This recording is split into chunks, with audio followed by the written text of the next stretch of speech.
Well, good afternoon, everybody. It is a first alert weather day. We want to send it right out to where the wind is the roughest this afternoon. Michael Abeyta is out in Boulder, and the wind is really rocking out that way. Michael Abeyta, just looking at that picture, it looks rough for you this afternoon.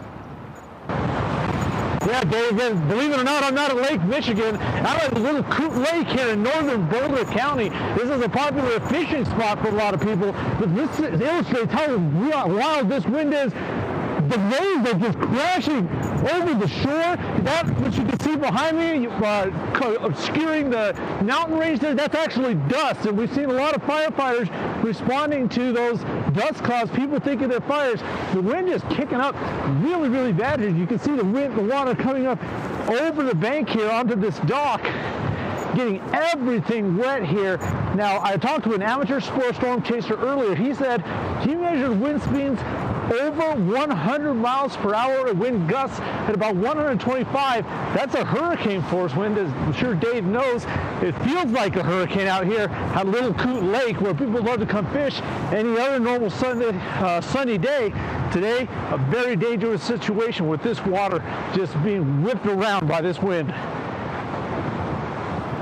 Michael Abeyta at Coot Lake up in Boulder. Man, oh man, it is rocking up there, Michael. I just checked 72-mile-per-hour wind right now, gust of wind, but it's been higher than that throughout the day. And they are in that zone for high fire danger, and from there all the way up into the foothills. The wind is just going to be quite strong out there. So it is fire danger returning today. And as we look at the city cam here for you, look at the wind blowing in downtown Denver. Downtown Denver, not quite as strong as the foothills, but it is starting to pick up in the city as well. We have, at last report, 82,000 people without power as we look at the electric outage map from Excel. And of course, the power is shut down because we are anticipating winds strong enough for power lines to go down.